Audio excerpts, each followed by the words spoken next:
আমার নাম তাবাসসুম। আচ্ছা, আপনি যাকে বিয়ে করবেন সেই ছেলের ৩টা গুণের কথা বলবেন এবং কেমন ছেলে চান বিয়ের জন্য। বিয়ের জন্য কেমন ছেলে চাই? অবশ্যই আমার থেকে বয়সে বড়। ১ নম্বরে বয়সে বড়। বয়সে বড়। সেকেন্ড হচ্ছে এনাফ ম্যাচিউর। ছেলের মধ্যে ম্যাচুরিটি থাকা খুবই প্রয়োজন। আর থার্ড হচ্ছে সে তার ফ্যামিলির প্রতি কতখানি রেসপন্সিবল। এই ৩টাই। এই তিনটাই। সততার দরকার নেই।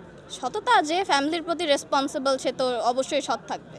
টাকা টাকা তো টাকা অবশ্যই ম্যাটার করে, কিন্তু ডিপেন্ড করে যে তার বয়স কত, সে সৎভাবে টাকা কামাচ্ছে কিনা, আর তার টাকা এনাফ কিনা, এটাই। আচ্ছা, উদাহরণ আমি আপনার জন্য 2টা ছেলে আনছি। উদাহরণ, একটি ছেলে হলো সুশিক্ষিত সৎ মানুষ, কিন্তু সে বেশি পড়াশোনা না, সুশিক্ষিত এবং তার চরিত্রবান ছেলে। সে মরণের আগ পর্যন্ত আপনাকে ভালোবাসবে, এমন একটি চরিত্রের মানুষ। আপনি যদি অসুস্থ হন, আপনার জামা কাপড়ও সে ধুয়ে দিবে। তাহলে বোঝেন ছেলে হিসেবে কেমন। কিন্তু সে বেতন পায় মনে করেন 30,000 টাকা। হ্যাঁ, এই বেতনে আপনার সংসার চালাইতে হবে, কিন্তু শর্ত হয় কি, ওই ছেলে আপনাকে স্বাধীনতা, পূর্ণ স্বাধীনতা দিবে না যে আপনি যা মন চায় তাই করবেন, বিউটি পার্লারে যাইবেন, এখানে সেখানে ঘুরতে যাইবেন, বন্ধু বান্ধবের সাথে যা মন চায় তাই করতে পারবেন না। যেখানে যান ওনার সাথেই যাবেন, সৎভাবে জীবনযাপন করতে হবে। আরেকটি ছেলে হইল সে প্রচুর টাকার মালিক, দেখতে হ্যান্ডসাম, শিক্ষিত, তা দেশ বিদেশে ঘুরতে পারবেন, দামি রেস্টুরেন্টে দামি দামি জামা কাপড় সোনা গয়না যা লাগে, দুনিয়াতে যা যা মানুষ আরামায়েশের জিনিস সব কিছু পাবেন। কিন্তু ওই ছেলে চরিত্রহীন। ঠিক আছে, ওই ছেলে যা মন চায় তাই করবে, আপনি কোনো বাধা দিতে পারবেন না। এখন এই 2টা ছেলের ভিতরে আপনি কোন ছেলেটাকে বিয়ে করবেন? অনেস্টলি বলতে গেলে আমি দুজনের একজনকেও চুজ করব না। কারণ কি? কারণ হচ্ছে প্রথমজন আমাকে হাজার অনেক কিছুই দেখ, কিন্তু সে তো আমাকে একটা পুরো বাউন্ডারির মধ্যে রাখছে।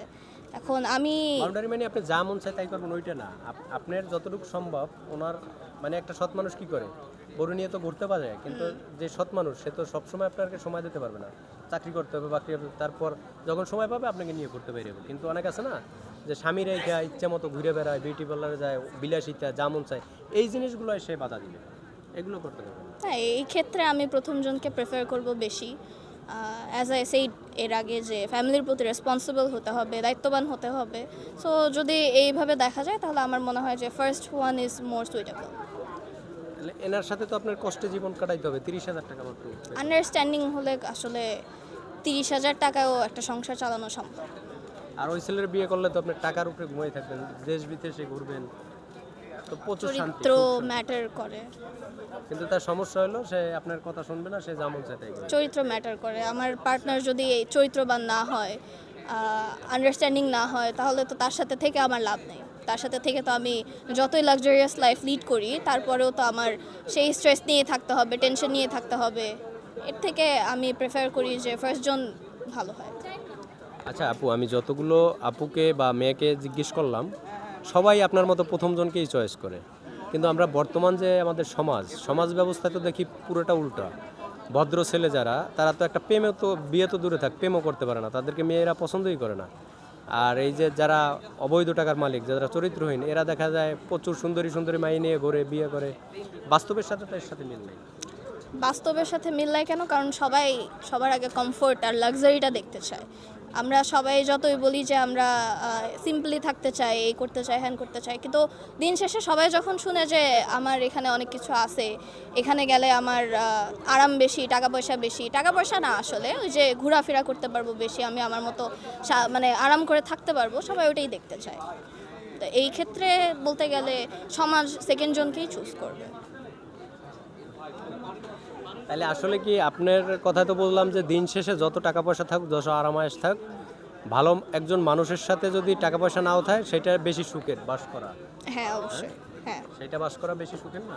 ওই যে বললেন যে যত টাকা পয়সা থাকুক, আমি যদি মানসিক শান্তি না পাই। শান্তি না পায় তাহলে তো অবশ্যই সেকেন্ড জনকে আমি প্রেফার করব না। আপনি দামি রেস্টুরেন্টে খাইলেন, দেশ বিদেশ ঘুরলেন, বাসায় যদি থাকে অশান্তি, তাহলে তো আর ওটার কোনো ভ্যালু নাই। তাহলে আপনি লাস্ট এই বর্তমান যুগের ছেলে মেয়েদের উদ্দেশ্যে, এই জাতির উদ্দেশ্যে যদি কিছু বলতে চান, উভয়ের ছেলে মেয়ে উভয়কে যদি বলতে চান।